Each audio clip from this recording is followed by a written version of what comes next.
আসসালামু আলাইকুম বন্ধুরা, সবাই কেমন আছেন? আশা করি আল্লাহর রহমতে ভালো আছেন।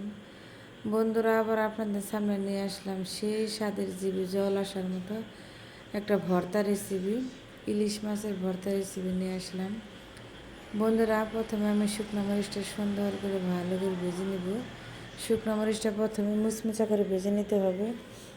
আর বন্ধুরা, এক পিস ইলিশ মাছ সুন্দর করে আমি এটাকে কাটা ছাড়িয়ে তারপর ভর্তা করে নেব। পেঁয়াজ কুচি, সুন্দর করে শুকনো মরিচ নিয়েছি ভেজে, লবণ দিয়ে সুন্দর করে মাখিয়ে এটাকে ভর্তা বানাবো। এই ভর্তাটা বন্ধুরা এত স্বাদ, কী বলবো, মুখে লেগে থাকার মতো একটা ভর্তা। এটাতে অনায়াসে 2 প্লেট ভাত খাবেন বন্ধুরা।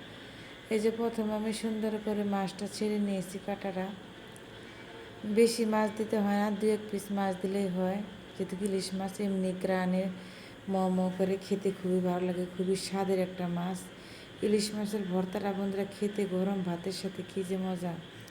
শুকনো মরিচ আর আমি পেঁয়াজটাতে সুন্দর করে ভালো করে ডলে কষলে নিয়েছি। এখন ইলিশ মাছটা দিয়ে সুন্দর করে ভালো করে খাঁটি সরষের তেলটা দিয়ে ভালো করে মাখিয়ে নিব, আলতো হাতে ডলে নিব। দেখেন বন্ধুরা কী সুন্দর লাগতেছে, দেখে জিভে জল এসে গেছে, মনে হয় এখনই ভাত খেয়ে ফেলি। কী একটা কালার আছে বন্ধুরা, এরকম ভর্তাতে বন্ধুরা গরম ভাত খেতে কী যে মজা।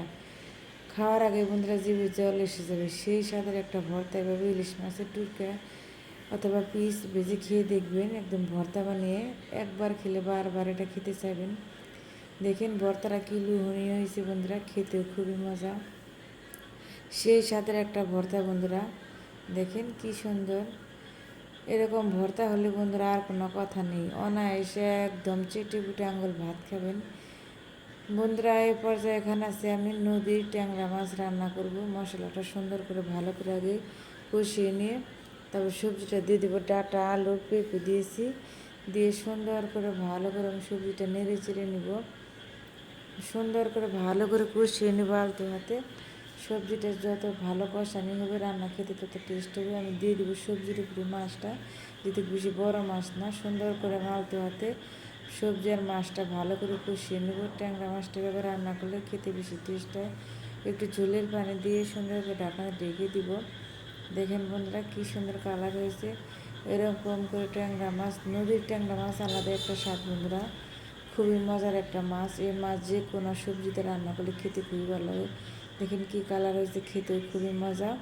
এ পর্যায়ে বন্ধুরা আমি এখন করব মিষ্টি কুমড়া ভর্তা। এখানে আমি শুকনো মরিচ, পেঁয়াজ নিয়েছি, স্বাদ মতো লবণ নিয়ে সুন্দর করে মরিচটা আমি ডলে নেব।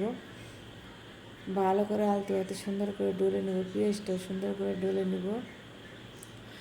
খাঁটি সরিষার তেল দিয়ে আবার আমি সুন্দর করে মেখে নিয়ে তারপরে বন্ধুরা আমি এখন দিয়ে দেবো সেই মিষ্টি লাল। মিষ্টি লালটা বন্ধুরা ভাতে সিদ্ধ দিয়েছি। ভাতের সিদ্ধ ভর্তা বন্ধুরা আলাদা একটা স্বাদ, এটা এমনি সিদ্ধ করলে ভালো লাগে না, সবচেয়ে টেস্ট হয় সবচেয়ে ভাতের সিদ্ধ ভর্তা বন্ধুরা।